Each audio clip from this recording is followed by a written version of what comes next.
আগের পার্টে তোমাদের সঙ্গে শেয়ার করেছি আমরা চলে এসেছি মৌসুমী আইল্যান্ডে, আর আমাদের রিসর্টটা হয়ে রয়েছে সি বিচের সামনেই সমুদ্র, আর তার পাশেই রয়েছে আমাদের রিসর্টটা।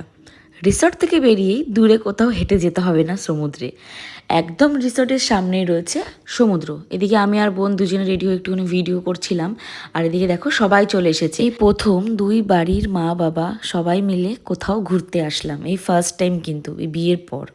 আর এদিকে পাপারও ফার্স্ট টাইম সমুদ্র দেখা, এই প্রথমবারও সমুদ্র দেখছি, আর খুবই মজা করছে ও, যেহেতু ও জল খুব ভালোবাসে আর চোখের সামনেই দেখছে জল সমুদ্র চারিদিকে, তো যার কারণে ও আর জল থেকে উঠতেই চাইছে না। যাই হোক, আমরা মজা করেছি, অনেক ভিডিও করেছিলাম, সেগুলো হয়তো আস্তে আস্তে সবার সঙ্গে শেয়ার করব। তারপরে আমরা চলে এসেছিলাম হোটেলে দুপুরবেলায়, খাওয়া দাওয়া করে সবাই একটু রেস্টই নিয়েছিলাম, একদম এক ঘুমে সন্ধে হয়ে গেছিলো।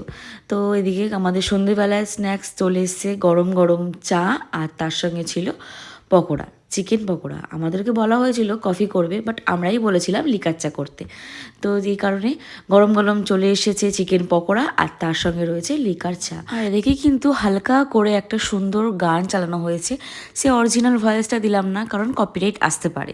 তো এদিকে আমি চাটা খেয়ে নিয়েছিলাম, আর এতটা ঠান্ডা লাগছিল, যাই হোক ওখানে গিয়ে হয়তো বুঝতে পারছিলাম না ঠান্ডাটা, কিন্তু গলাটা আমার খুব ব্যথা লাগছিল, এই চাটাকে একটু আরাম লাগছে। সেই দুপুরবেলা এসেছি সমুদ্রের থেকে, তারপরে সে এক ঘুমে সন্ধে হয়ে গেছে, তারপরে আর যাওয়া হয়নি মাঝখানে। সে এখন রেডি হয়ে যাচ্ছি সমুদ্রের দিকে।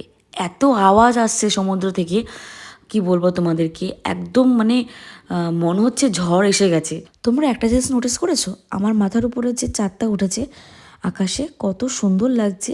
আর সেদিনকে ছিল কিন্তু পূর্ণিমা, তো যার কারণে চাঁদটা এত সুন্দর লাগছে।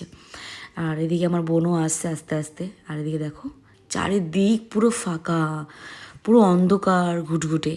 আমাদের আশেপাশে কিন্তু সেরকম কোনো রিসর্ট নেই, একটা মাত্র রয়েছে, মানে আমাদের একটা রিসর্ট আর তার পাশেই রয়েছে আর একটা রিসর্ট।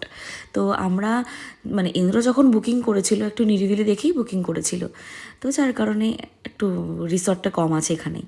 আর এদিকে দেখো রাতের বেলায় কত সুন্দরভাবে ডেকোরেশন করা হয়েছে হোটেলটা, এত সুন্দর লাগছে হোটেলটা, আমার তো খুবই ভালো লেগেছে, রাতের বেলার ভিউ বলো আর দিনের বেলার ভিউ বলো দুটোই।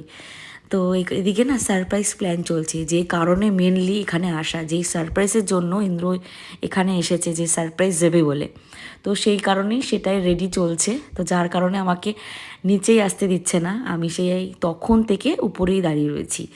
তো এখন আস্তে আস্তে নিচের দিকে যাচ্ছি, এখন আমাকে বলছে একটু রেডি হতে। আর এদিকে না একটা দোলনা রয়েছে কাঠের, বাচ্চাদের জন্য বেসিক্যালি, আর আমি উঠে পড়েছি একটা বড় ধাড়ি মেয়ে হয়ে। কি করব বলো, লোভ সামলাতে পারলাম না, সেই ছোটোবেলায় দোলনা চড়েছি, তারপরে মাঝখানে মনে হয় একবার দুবার, তাও মনে নেই ঠিক করে, তাই আজকে অনেক দিন পর এই দোলনায় উঠলাম। সেই ছোটোবেলার কথা মনে পড়ে গেল, আগে কত না দোলনা চড়েছিলাম, সেই কত উঁচুতে উঠতাম এই দোলনা নিয়ে, এখন আর এসব আর হয়ই না। তো ওইদিকে দেখতেই পাচ্ছ ডেকোরেশন চলছে সেই সারপ্রাইজ প্ল্যানের, আমি না লুকিয়ে লুকিয়ে দেখার চেষ্টা করছিলাম, তারপরে ভাবলাম সারপ্রাইজ যখন দেবে ভেবেছে তো সারপ্রাইজ থাকাই ভালো। নেক্সট পার্টে শেয়ার করছি বাদবাকি ভিডিও সেই সারপ্রাইজ।